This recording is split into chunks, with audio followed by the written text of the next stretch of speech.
Today on episode number 372 of the School of Podcasting's morning announcements, which you can find at schoolofpodcasting.com/372, I've got a tool that's going to make blog talk radio obsolete. Yeah, I'm a little happy about that one. We've got an interview with a podcast pioneer, a member of the Mommycast. They are the podcast that were the very first podcast to get a six-figure ad deal. And we've got a follow-up question on the seismic audio mixers. And we've got a Because of My Podcast story. Hit it, ladies. The School of Podcasting with Dave Jackson. Oh, yeah, podcasting. Since 2005, I am your personal podcast coach. Thanking you so much for tuning in. If you're new to the show, this is where I wipe away the fear of launching a new podcast. You are never alone on your journey to podcast success. We talk about all things podcasting, from planning to promoting to producing to getting it into iTunes to what gear to use. It's all here because there is one place, brothers and sisters, on the internet. If you want to start a podcast that has everything you need, and that is schoolofpodcasting.com. Now, if you want to join in on the conversation, I would love to have you. I would be tickled pink. You can call me. It's toll free. It's 888-563-3228, courtesy of podcastvoicemail.com. You can also email me, Dave at schoolofpodcasting.com. You can, got a microphone? Yeah, just go out, click on the little microphone button out there at the website, and you can leave a voicemail. That's how we got our Because of My Podcast story today. And last but not least, this is how we got our question today. You left a comment on the blog. And, of course, our website is schoolofpodcasting.com. Well, I always like to start off the show with a little bit of podcast success or podcast news. And today we have a story. Wait till you hear about this. Number one, it's from across the pond. It's on Australia. Listen what Adam's up to. Hi, Dave. My name is Adam, and I am the host of the In All Airness podcast, which is inallairness.com. Now, my podcast focuses on Michael Jordan era NBA, and because of podcasting, I've been very fortunate to be able to speak to some great NBA players from the past in Michael Jordan's era, including some NBA All-Stars, even Christian Laettner, who was a member of the USA Dream Team in 1992.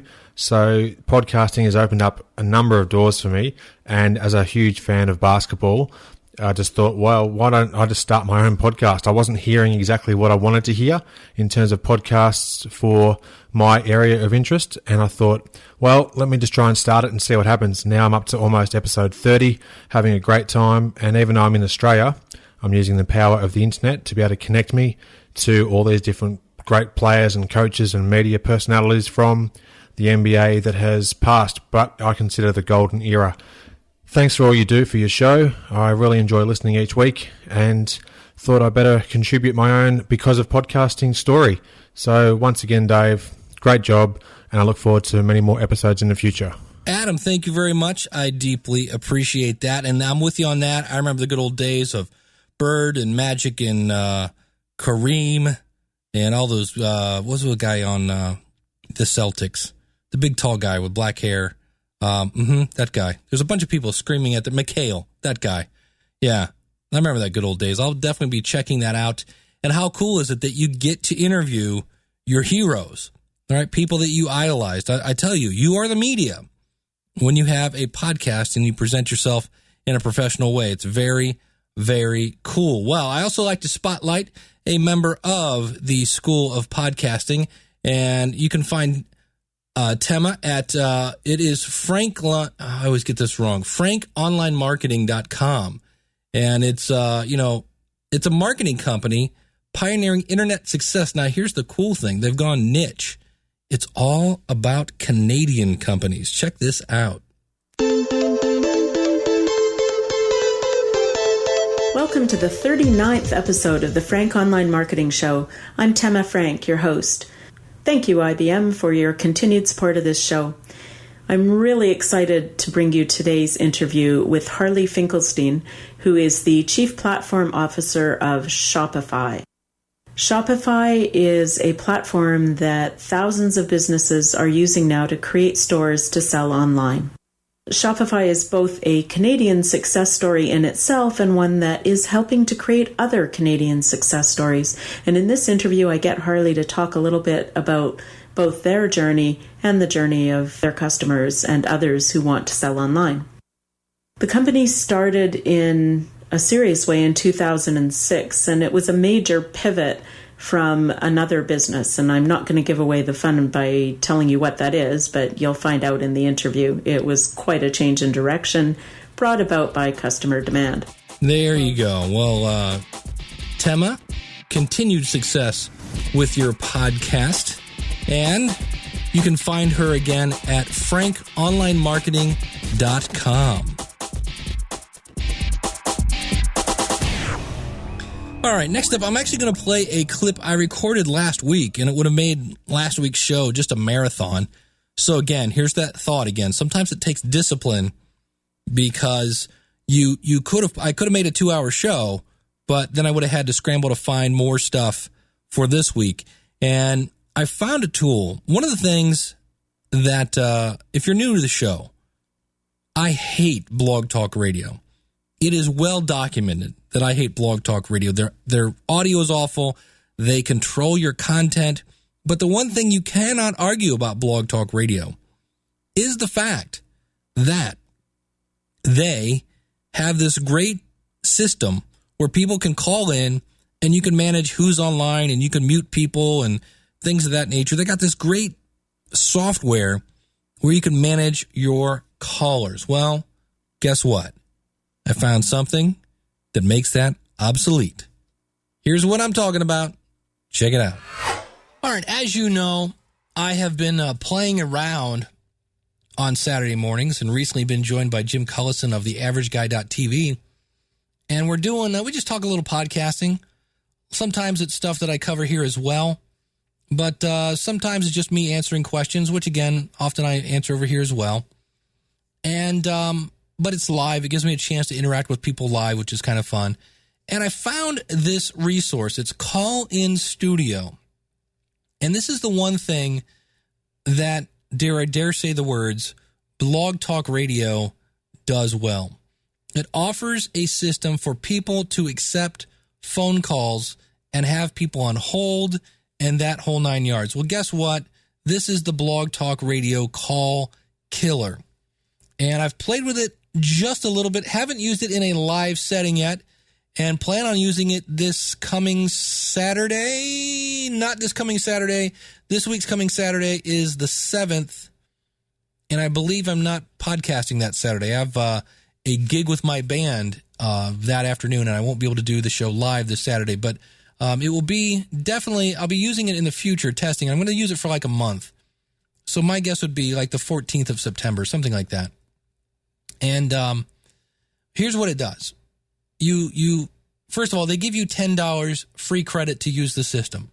Well, that's great because to use this system, like you can log in for a number and your guest can log in and you can record the call. Now, the call recording, at this point.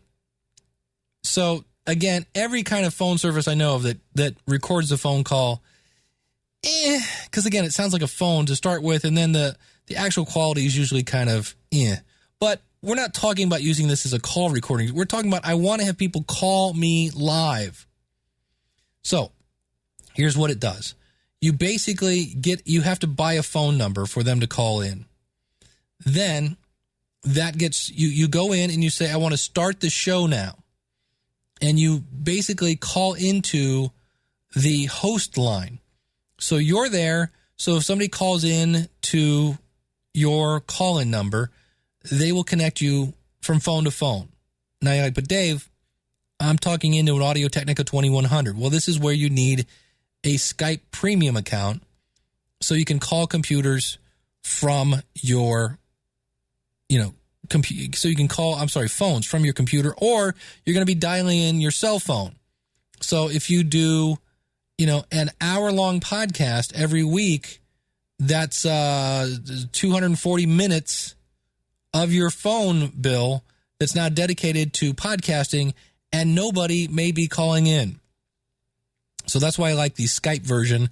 You pay one fee and you can have unlimited minutes, and that goes that way. So you dial in to their system via a phone in one way or another, from your computer or an actual phone. Then you can't do this without purchasing a phone number for your podcast.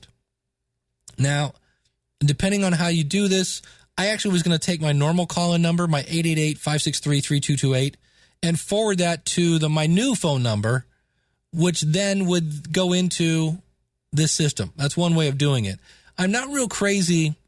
The thing about buying a phone number is when you give that out in a podcast, if people go back and listen to your back catalog and you don't have that phone number anymore, you're kind of out of luck. And you have to always, make sure to update it on your website, things like that. But nonetheless, the fees are, it's $6 for the podcast, the phone line. So that leaves you like $4. Then when you call in to do a show, they're going to charge you 3 cents a minute, or it will be 6 cents a minute if it's toll free. Okay. And, phone numbers are $6 a month, and toll-free numbers are $12 a month. All right. So if you're doing toll-free, you're spending $12 a month plus 6 cents a minute. Now, what's fun about this is it's any call in to. So let's say that you're doing something and you're talking about blah, blah, blah, and you've got 2 people online at 3 cents a minute. That means it's 6 cents a minute.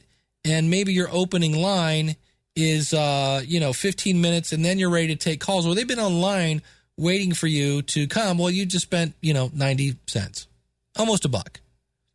So the thing is, people, you can have up to 35 callers. Now, if you do 35 callers, that is basically $1.05 a minute. So in theory, if you do an hour-long show with 35 callers, that would be, $60 and some change. So it can be expensive. Now, the thought is, hey, once you call and ask your number, get off the phone. You're costing me money. But they can listen to your show online. Now, you can turn that off so that when they're not online, they basically hear music. But then be ready for them to, because then when you go into the system and you can mute people, you can then say, yes, put them on the air. If you want, you can actually have somebody, a screener, go in and what would you like to talk to Dave about? There's actually a guest number, a host number, and a screener number. So they can actually call in, and while that person is muted, they can call in and talk to that person and say, yes, what would you like to talk to Dave about? And then they can go in and put notes in the system. So then the host, whoever is deciding who to take calls or not, can see on the screen, it's Steve from Poughkeepsie. He wants to talk about Beatles music in a podcast. And then you can go in and say, okay, you're on the air, Steve. This is Dave. And Steve can go, right? Baba Booey, and then hang up. Right? Keep in mind, it's live. So it is a system. If you're looking for something to kind of replace Blog Talk Radio, you want to do your own show, but you still want to have phone calls in. So let's think about this a second. If you are a displaced morning radio team, right, and you do a 3-hour show, that's 180 minutes just for you to call in, is going to be $5.40 an episode. Again, if you're doing this 5 days a week, that's $26. But let's say you had 2 callers and they both were on the show for the entire show, 60 minutes. That would be, you're looking at 6 cents a minute, $3.60 per episode. If you do 4 episodes a month, that equals $12, $13 and some change. So you're looking at, again, $6 a month, $12 a month if it's toll-free, 3 cents a minute for local numbers, 6 cents a minute if it's not. The nice thing about toll-free numbers, they can be called via Skype overseas, and for them, it's still free. So that would be $12 a month. And in that case, if we did that, 2 people for 60 minutes, you're looking at $7.20 an episode. So again, depending on what you're doing, this can be something that could add up the more people you have call in. But again, the more people you call in, the bigger your audience, then you have a better chance to monetize that. So you control how many callers to have on hold at any given time. Busy signals are free, so that can be anywhere between 1 and 35 people. Once your lines are full, additional callers will hear a busy signal. You can have a password-protected guest line for special guests to call in and bypass the call queue. So a lot of radio stations say, hey, you called the hotline, and that'll put him right in. You may have one or more people screen calls for you and enter notes about the call for the host to read. You can make an outbound call to a guest or guest directly from your session and connect them to your show. Now, again, anybody you connect, going to be 3 cents a minute or 6 cents a minute if it's toll-free. And when your show is offline, listeners calling your show leave a voicemail. Now, for the record, that one, if you have it to where they can leave voicemail, it's 3 cents a call. I'm not sure. I guess the longer the voicemail, the longer you get billed for it. All telephone prompts are customizable. So you can say, sorry, we're not online now. It's Binky and the Wiz. Binky, you're so crazy. Right? And sit there and have them leave the message. Or you can just put in default text. And they have a fairly human text-to-speech converter. All right, so I'm going to go ahead and call my number here. We're going to test this to hear what it sounds like. I got my... Thank you for calling Ask the Podcast Coach. Unfortunately, this show is currently offline. If you wish to record a message for the show, press 1. Otherwise, hang up. So that's obviously not a real person. Please record your message after the tone. When you are done recording, press the pound key or hang up. This show is for this message, man, is for Binky and the Wiz. I think you guys rock, man. Our morning show in Cleveland is awful. We want to bring Binky and the Wiz to morning radio in Cleveland. Keep up the good work, man. You rock. What did he say to press pound? Thank you. Your message has been recorded. Goodbye. All right, so let's hear what that sounded like. All right, so I log into their website. I can see I have one voicemail. I can see the phone number of the person that called. That's kind of cool. I can download an MP3 file. I can download a WAV file, or I can go in and actually delete the message. So it gives you different options. I believe I could actually play it right here from the website. So let me try this here. I'll click on WAV, and here comes my voicemail message. The website is kicking in. This show is for this message, man, is for Binky and the Wiz. I think you guys rock, man. Our morning show in Cleveland is awful. We want to bring Binky and the Wiz to morning radio in Cleveland. Keep up the good work, man. You rock. All right, well, we heard that the first time. So, yeah, so as I look at these files, the MP3 file is 32 kilobits per second, which is half CD quality, recorded at 22 hertz, which is kind of half the sample quality mono, which means caca. And the WAV file is 8 hertz at 16-bit mono, which again is pretty awful because when I record things in a WAV file, it's like 44.1 as opposed to 8. So that's why things are not going to sound great. This is why you wouldn't want to use them to record your show. But in terms of getting calls on the air, and if you want to have, you could play those. Those aren't any worse than the things I get on Call 8, the old podcast voicemail.com system. But it's an option, right? So you can. Now, if you don't want to accept voicemail, you can easily go into the dashboard and go into configure and say, look, if somebody calls, you can actually have it. Here's your options. Busy signal, those are free. Play recorded message, which, of course, that means if somebody connects, you're charged 3 cents a minute for every minute they're connected. You could record voicemail, which is what I just did. And I can also record voicemail and notify me via email.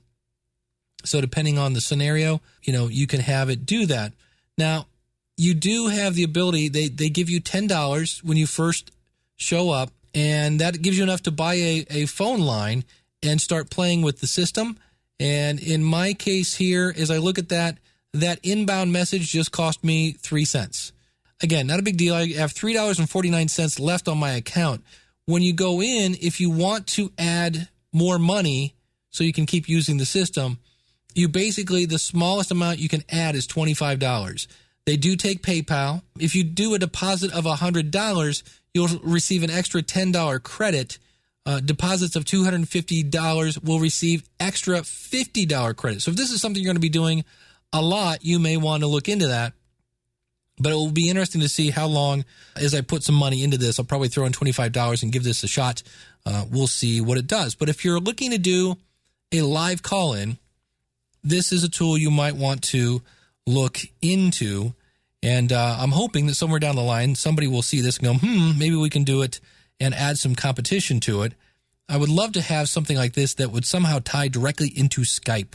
That would be awesome. So any developers out there, that would be cool. And podcasters would love you. Because at this point, what I would have to do, what if I have a co-host? Well, I would have to basically call my co-host on Skype and then do a conference call in to the phone line so that the phone line and my co-host on Skype are all together. So if somebody comes in, there they are. Or like I said, you could use your cell phone, plug it into a channel on your mixer and go that right. So you have complete control over their volume and then send their audio to your co-host if you have one. If you don't have one, it's a lot easier. You could just, like I said, use the phone or just, tie it into Skype.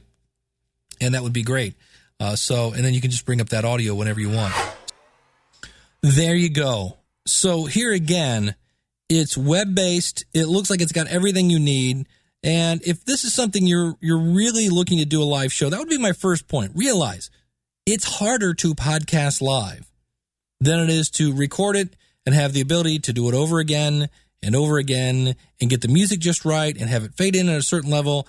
Doing it live is a skill, and it adds a level of complexity. So I always say, I know you want to be a radio person and you want to be, just realize that number one, you're going to be putting out whatever, $3, $6 a month for a call-in number that may never be used, right? Because you don't have an audience at first. So keep that in mind. All right, next up, I have mentioned that I've been going out looking for kind of podcast pioneers to kind of go back in the day, and found Paul Vogelzang, and he was a member of the Mommycast. Now, for those of you that are just getting into podcasting, back in the day, the Mommycast was the very first podcast geared specifically towards moms, and they got a deal from Dixie Cups for 6 figures, and Paul is going to share kind of what led to that, what they did with the money, some things that you might, what would you do if you got that kind of thing, and where they're at today. So super nice guy, was able to catch him on the phone. So here is, if you ever wonder what a Skype to phone call sounds like, here it is, my interview with Paul from the Mommycast. Do you remember when you guys started your podcast? I do. I remember it very well. We started it in December of 2004. So, yep, I remember it well. How did you guys start podcasting? Like back then, there really wasn't much to, figure out how to podcast. Do you remember how you actually figured out how to get a file to go up and come down?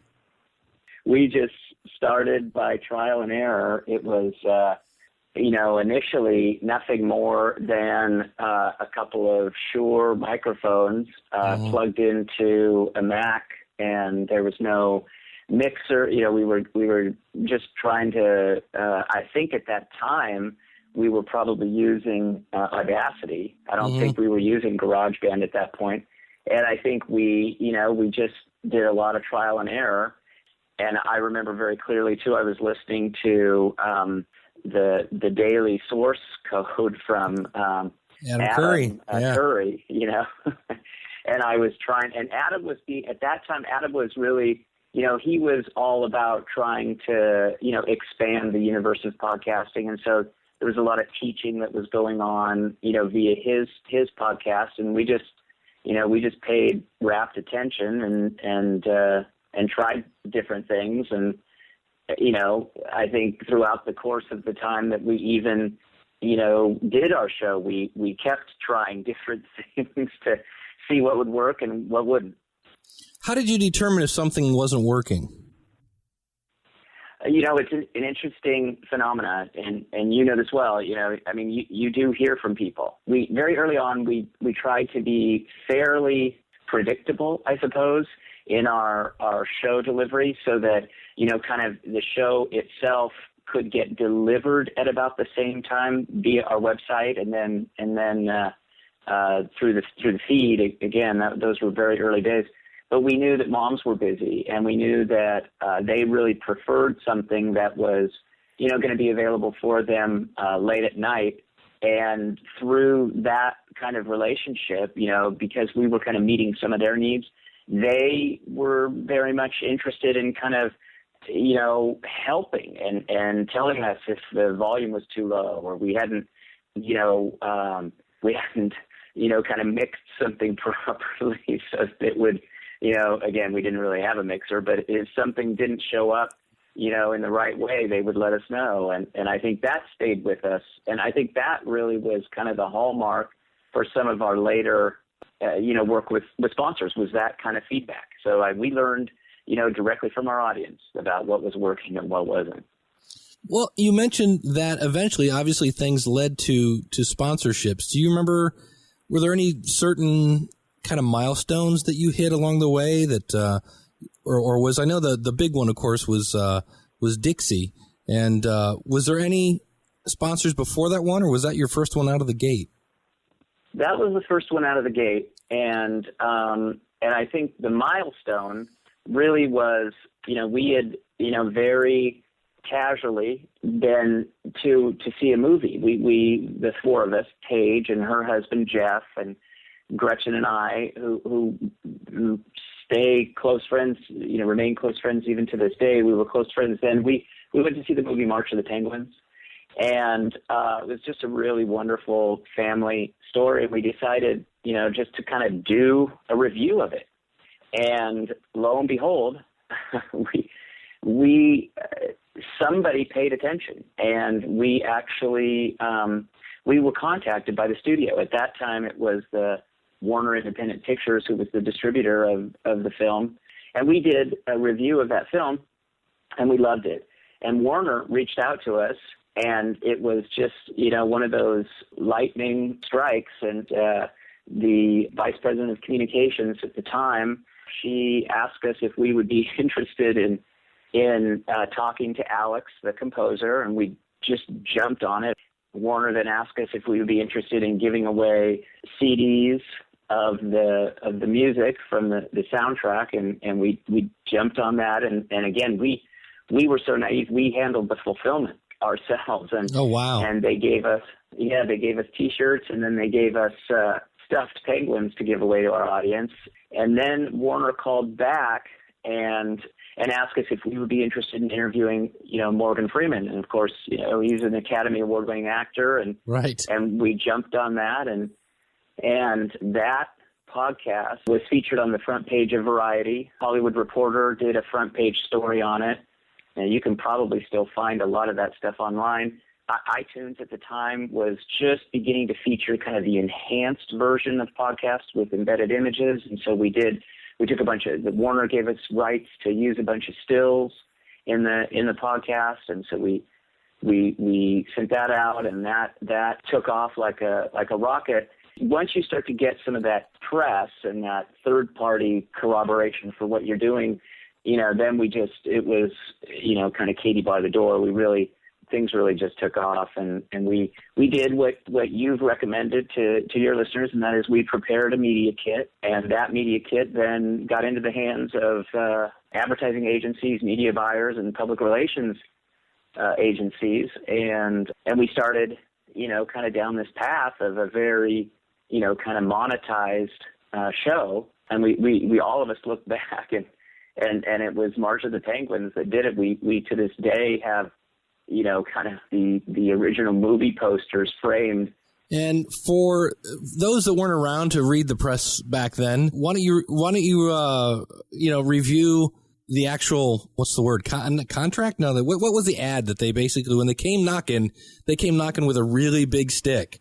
That first sponsorship with Dixie, which resulted in actually a 5-year relationship with them, based on, kind of metrics and a lot of different things, was, just a very generous 6-figure sponsorship that, here's this little, podcast, and again, it was just audio in those days, and between a couple of moms, and these moms were really, just talking, amongst themselves, if you will. It was kind of almost a phone call that we then were recording. It wasn't; they were sitting next to each other, but it was really, these two moms just kind of talking about their day. But in so doing, invariably, they would talk about the subject of what, how their children were doing, from a health standpoint, or, maybe what the children were doing from an entertainment standpoint, or if there was technology that the kids were using. So all of it was very easily, kind of pointed towards, a potential sponsor if one, were interested. And we found that, that kind of conversation was of real interest to sponsors because it, in fact, was very real. It was very genuine. It was, nothing was scripted, and nothing certainly was, there were no 30-second spots, if you will. We just would reference, particular issues that were important to sponsors and then give our opinion on those sponsors. So contractually, what we did is we maintained editorial control, and we also made sure that we were working with sponsors that were, very much, kind of like-minded sponsors, with kind of who we really were trying to talk with. Moms, of course, have, high values. They're very interested in, the morals that go along with raising children. They're very interested in, developing these people that, their children. They're very interested in developing these young people that can be, achieve whatever it is they want to achieve. And so we really adopted that kind of philosophy for sponsors too. Now, the one thing you said it lasted for 5 years. Now, that wasn't a 5-year contract. How many times did they re-up? Yeah, so the first contract was 18 months, and then they went a second contract that was, got to remember this, I think the second contract was another 18 months, and then there were 2 12-month contracts after that. So it resulted in about a 5-year relationship with them. Right. So obviously my point I was going for there, and you proved it brilliantly, is the fact that, well, obviously it worked. Otherwise they wouldn't have signed up again and again and again. So and you have a great point there. You mentioned the sponsors. It is really about finding the right fit between your audience and your sponsor. You're just not going to pick anybody because, sure, money is great, but they're not going to get any return on investment, and your audience doesn't want to hear about something that they could care less about. So it was a great mix of finding the right sponsor, and you guys already had a great understanding of your audience. So just a brilliant use of tying the two together. What's the one thing I think that there's got to be something that most people hear that, oh my gosh, 6-figure ad, I would, just retire and go to Hawaii or whatever. What's probably the biggest misconception about having a big ad come your way? I think the biggest misconception is that you do assume that it's literally all, kind of profit, and it isn't. I mean, we did make significant investments into the show. We definitely upgraded our equipment. We, in exchange for, kind of the sponsorship, we committed to, a fairly significant marketing campaign on our own to always, use, the technology and the, banner ads and search techniques, and to make sure and stay very relevant in all of our listeners, in any location where our listeners might find us. And then we, of course, committed to doing some research on behalf of our audience so that, we knew better what they were interested in, and we could communicate that with some credibility as opposed to just kind of a opinion. to the sponsors. And so I think the big misconception is, yes, those kinds of numbers are great, and I think they do validate, in fact, this medium that you lead, that you're doing so well in, David. But I think, too, what happens is that, you got to do something to make sure and follow up on the investment that somebody is making in you, and invest in yourselves, too. So we of course, it was a very small little organization. It was just the four of us. And so we could afford to make those kinds of investments, not having to, worry necessarily about paying ourselves. But, I think you do want to try to take a little bit of income for yourself. But I think you do need to you need to recognize that with those sponsors, especially a Fortune 100 organization, they're going to require you to do certain things that are going to validate, in fact, their sponsorship. When did video come into the picture? And after we did the March of the Penguin show, we ended up with a representation contract from William Morris Endeavor in Los Angeles. They wanted to work with us, certainly on the audio show, but they really felt like that the next step was going to be for video. And we were fortunate in that, I'll just be, completely honest with you, we were fortunate that both Paige and Gretchen, my wife, are attractive women, and so they could pull off a video, kind of show and still be very much the moms that they are. So that was probably within about, we started on that, at least kind of thinking how we would do it within about probably 2 years of the audio show. So we probably had 150, maybe 200 audio shows under our belt at that point when we really decided that we'd, continue the audio but commit to video. And that took, again, as that takes a little bit of planning. We had to create a set. We had to find, whereas the audio, that's the theater of the mind. And so we didn't really need any kind of, visual backdrop or anything other than just, Paige and Gretchen and our intro and outro and our guests. And that's, you don't think about that when it's like, hey, let's just do a video thing. And then it dawns on you, wait a minute, especially HD. I don't want to ever be shot in HD. You and me both. I'm sure you do fine. I'm much more comfortable behind the scenes. Let's bring it up, I guess, now, because obviously you guys started this, a while ago. Mm-hmm. Where are things now?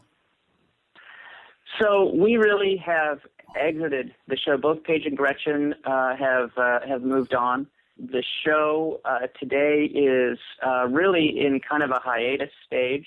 The website is still live. You'll still find all the videos there. The sales agency that we worked with, Believe Entertainment, has maintained the website, and then the host that we'd begun working with kind of in replacement for Paige and Gretchen, Brooke Peterson, is still actively participating in kind of the blogs associated with the website, as well as the kind of the Twitter relationship. And so, there is, I suppose, at some point, going to be maybe another version, although at this point we really are in very much a hiatus or kind of hold pattern.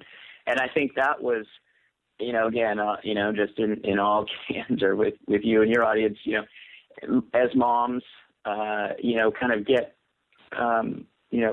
older kids in the household and get a little older themselves, sponsors want a specific demographic targeted, And so my wife and I have two boys, a 20-year-old son and a 15-year-old son.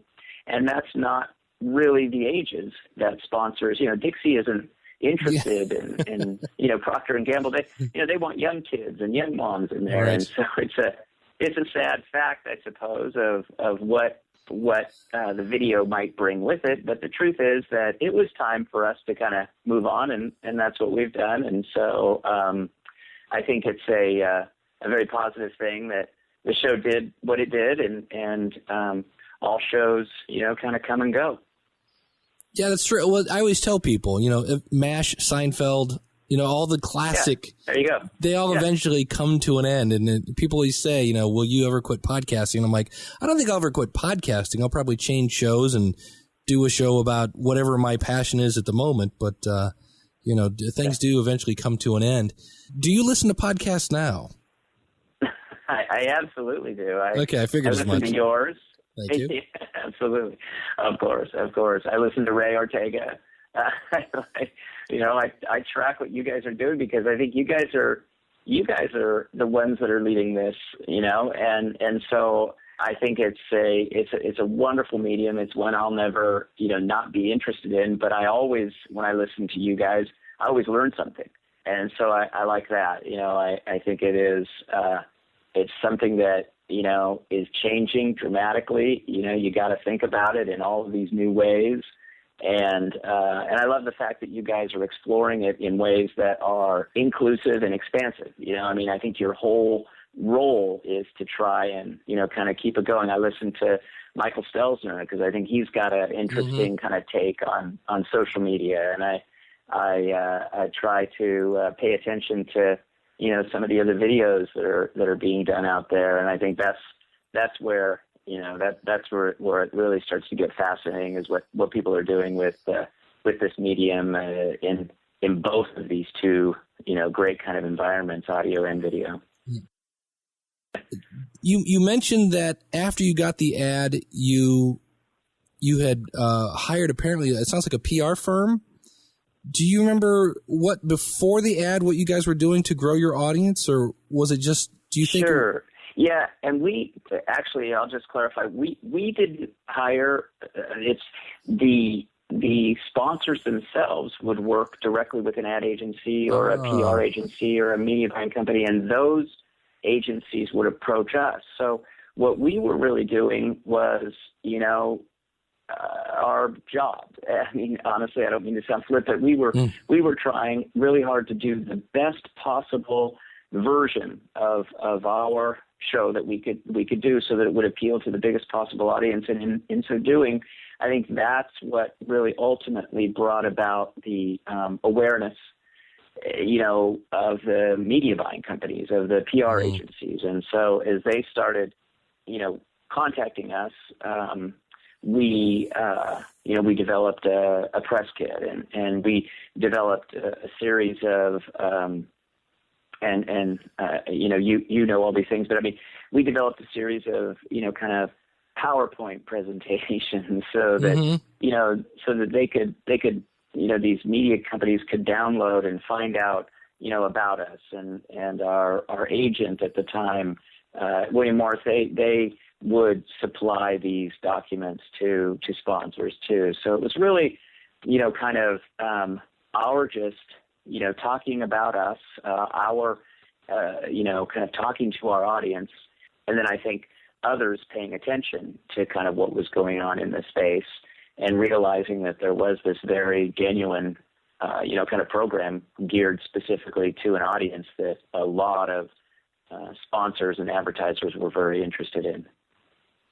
Very cool. I was wondering about that because that seems to be the big question of, how do I grow my audience? Do you remember, well, first of all, how long, was it weekly? Was it, how often did you guys publish? And do you remember how long it took to create an actual episode?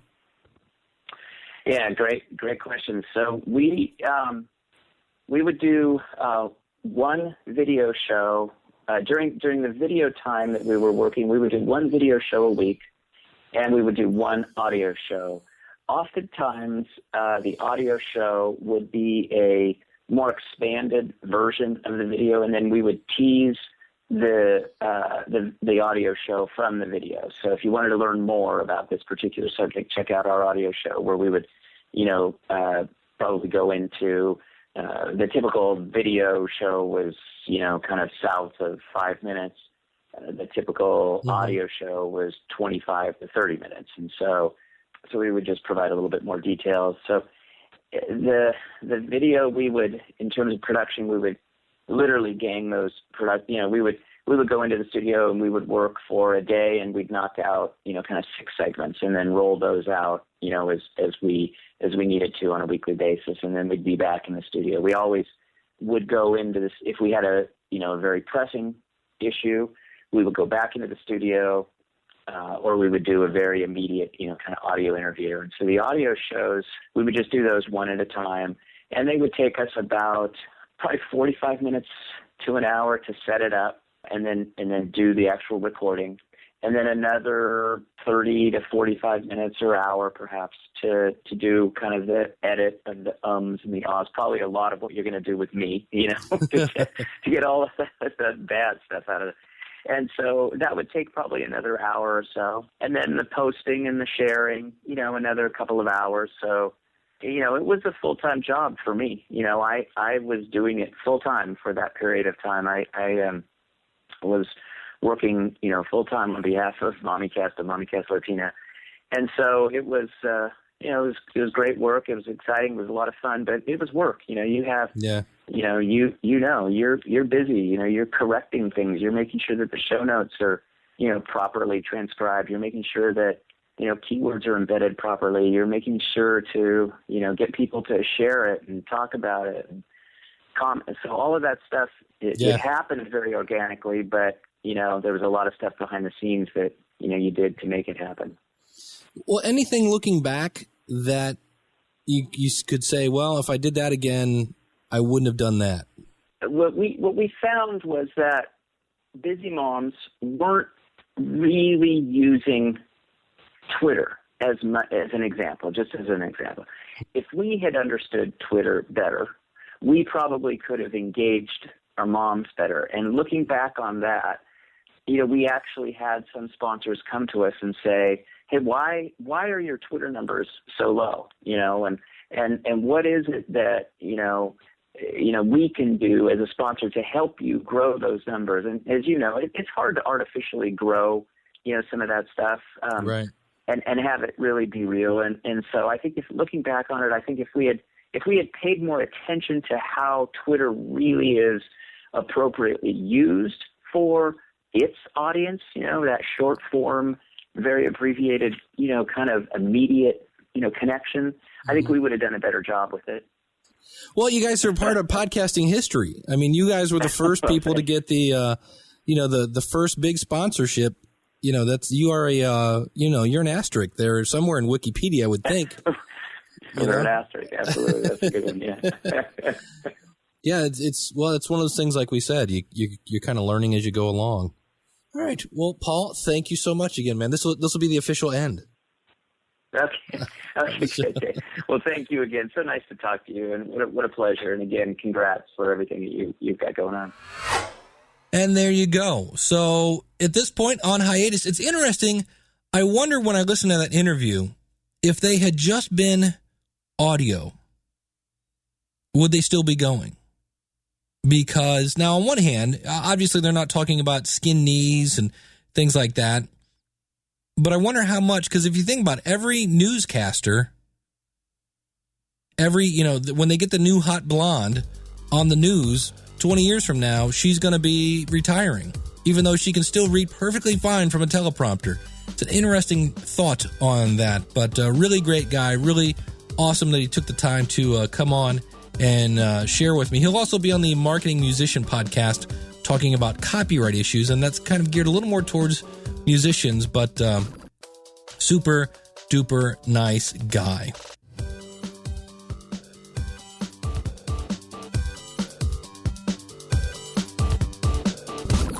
All right, now my favorite part of the show, and that is where I answer your podcast questions. And this comes in from, I'm going to butcher your name.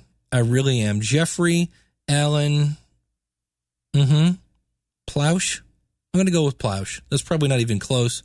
From the PrometheusUnbound.org. That's Prometheus-Unbound.org. And of course, I'll have links to this out in the show notes at schoolofpodcasting.com/372. Says, hey, Dave, I currently use the Audio-Technica 2100 microphone plugged into my computer. Would you recommend the Seismic Audio Slider 4 to a podcaster who has never used a mixer before, who records podcasts over Skype or Google Plus, Hangout on Air, with a co-host and guests or interviewees? Since the Seismic Audio doesn't connect to a computer, how does one go about recording audio on them? Do you have to use a digital audio recorder? If so, how do you set up things so that they sound from the mic goes into the computer for Skype or Google Plus Hangout on Live, and sound from both the computer and the mic go into the digital recorder? Great question. And first things first, if you're just doing Google Hangouts, this depends on how you're going to do this. And this is where that whole live thing comes into play. You don't need a mixer if you're not going to have any guests in your room with you, in your studio, because it's just you. And you can go directly into either your computer or you can go directly into a portable recorder. Then you can mix the music in later. You can mix in the transition. That's what I do. Now, if you're doing a Google Hangout and you want to have a bunch of sound effects and the music and things like that, then you need a mixer. And that's where you have to sit here and do things like, hey, I'm going to, here's some transition music. And you have to sit there and talk over it and hope that it fades in just about the right time. And, you fade it in and then you can fade it out or whatever. And if you want to play the school bell, you can. And, whatever, David Lee Roth. Whoa! Whoa! Right. And when it's all done. Now, the fun thing about this is I can see I have 10 seconds left till the music is over. So how about a little ha-ha? Ha-ha! Right. And, you think you can do it. You're not sure, but... Come on, you can do it. Right. So that's the whole joy of live. Now, I'm recording this live, but I'm not going to... It's not produced. I've left big empty spaces between the section about the call-in thing and between Tema's podcast, big empty spaces for me to mix in music, and I do that in post-production. But that doesn't answer your question. How do you connect a mixer to the computer? Well, there are two things. Well, there's really one thing. It's a cord, and on one end it has a type of jack called RCA. And these are the typical things that you plug in your CD player, your DVD player. They're kind of a round plug with a hole in it. I'll have a link to them out in the show notes. And then on the other hand, depending on what you call it, some people call it I think it's 3.5 millimeter. I call it an 1/8 inch jack, better known as a headphone jack. And that goes into the line in of either your computer or your portable recorder. So you could plug your mic into the mixer, and the mixer would then go out of the tape out jack into the line in of your computer. And then that would go into Skype, right? And you could tell Skype, hey, I'm using this, and go that route. Now, what you can also do in some cases, if you just want to send your voice to Skype, you can use, again, the cool thing about the Audio Technica 2100, which you can find at schoolofpodcasting.com/2100, is you can send the USB version of it to Skype and the XLR, the big plug, into your mixer, and you could record the audio of your voice from the mixer and then send the other audio out to Skype. Now, that's not sure exactly the niche you'll be using that for, but there are times you can do that. So now the other thing is, if you're using Google Hangouts on air, my buddy Jim Cullison of theaverageguy.tv, he does all his shows live, and he uses Google Hangouts. He also uses Ustream. And what he does is there's a plugin you can add to Audacity, and you can actually strip audio from a video. So after you get done with your Google Hangouts on air, you log into your YouTube account, and you can download that video. You take the video, you import it into Audacity, and say, just give me the audio. And there you go. So depending on what you want, that's another way. If you don't have a portable recorder, you're totally depending on Google not to botch it. And I listened to another podcast this weekend. It's the Email Marketing Podcast. And he explained how he and his guest this was the second time they were doing the interview because they were recording directly into the computer and it botched it up. So last week we had Mark Maron. This week it was the email. Oh, I forget the name of it. but I was listening to it and I'm like, wow, I should do that clip. But it's something that happens on a regular basis. Now, by regular, I mean about once every 100 episodes, if you're lucky. But that's why I record into a portable recorder. And they just don't, they're meant to record. It doesn't tax your computer. Now, do I need one of those to start a podcast? No, you can start recording directly into your computer. I recommend if you, after you record a couple of shows and you're like, yeah, I want to do this, put out the money, get a portable recorder, and just avoid the nightmare of, oh my gosh, I lost it. So that's how you connect a mixer. And again, when do I need a mixer? If I'm going to be doing stuff where I want to mix in sounds live. 2, I have more than one person in the room with me. And so when I do a podcast with my wife, who occasionally joins me, I will plug in a second mic into channel 2 and I will adjust the volume so her voice is as loud as mine. So that's when you need one. What if I'm just a single person? Do I need a mixer? No, you can actually get by without it. Now, when you have a mixer, you can do fun things like this and turn up the bass, and you can turn up the treble and kind of tune in your voice and make it real nasally, so you can kind of tune your voice. Now, do I need that? No, because you can do that in software as well. So if you're just a solo podcaster and you're going to do everything post-production, then no, you don't need a mixer. You can just record your audio, throw it into your computer, and then drag and drop it in and move the music around. So thank you so much for asking that question, Jeffrey. And would I recommend it? Yes, absolutely. Now, would I recommend it to you? Let's see, you're doing podcasts over Skype. You're using a 2100. Unless you're doing things live, no, you don't need a mixer, because you can plug your 2100 right into Skype and do your Hangout.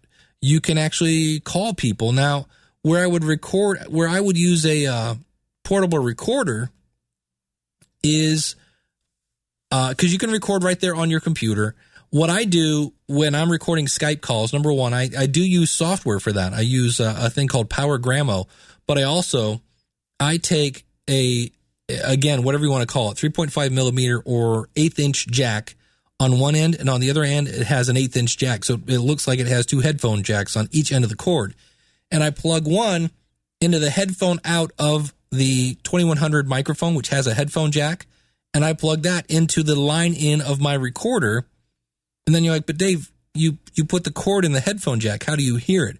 I put the headphone jack into my recorder, and now you have to hit record to be able to hear anything, but that's okay. And the great thing about that, whatever I hear is whatever I'm recording. And that way, again, gets the recording off of the computer. Now, I'm still using the Power Grammo, and I will use that version first because it separates my caller and myself into separate channels. I'll use that. But if for some reason that gets boogered up, I've got the backup on my portable recorder. So, Jeffrey, thank you so much for tuning in. And if you'd like to have your podcast answered, your podcasting questions answered, again, my email is dave@schoolofpodcasting.com. You can also call in Saturday mornings. I love to podcast live. It's something I've been doing, and I'm getting. It's definitely, again, like I said, it is a skill that you have to work on. But if you go to schoolofpodcasting.com/live, you will see my schedule there, and you'll see a player there and all the information about what you need to do to call in. And I'm going to be using the call-in studio. I'm actually going to throw in a couple shekels there, and you will hear me doing that in the future. So that is going to do it for this episode of the School of Podcasting's morning announcements. While you're here, hey, if you're looking to sign up, I've got a coupon code for you. If you use the coupon code LISTENER, LISTENER, when you sign up at the School of Podcasting, that will give you a discount on your first month. And of course, every month after that is only $5. And that is going to get you access to step-by-step tutorials, as well as all the resources. If you're looking for music, if you're looking for artwork, everything you need right there, self-paced, go through it. And as well, you got little old me to answer your questions via email. Now, if you're looking for something a little more hands-on, check out howtopodcast.com. That is starting very, very soon. You should do that right now, because that only happens about every 2 months, basically. And so if you want to get a part of that, we meet for 6 weeks on a Saturday from noon to 2, and I go through the entire process, and you can get your questions answered live. Now, if you want the fastest way, of course, you can hire me for one-on-one consulting, and we'll get on Skype, we'll share screens, and you can go say, Dave, look, this is what I need. I don't understand this part of it. We can get on, quickly answer that question, and get you off and going in the right direction. So again, you are never alone when it comes to learning how to podcast. That's what I'm here for, and that's what my passion is about. I'm a teacher by trade. I got 20 plus years of technical training, and I love to make the light bulb come on. So if you're in the dark a little bit about podcasting, come to the light. I will help you with that. So thank you so much for tuning in. Again, our website is schoolofpodcasting.com. Dave@schoolofpodcasting.com is the email. My Twitter is @LearnToPodcast. And we'll see you again real soon with another episode of the School of Podcasting's morning announcements. Until then, class is dismissed. Thank you so much. God bless. Take care.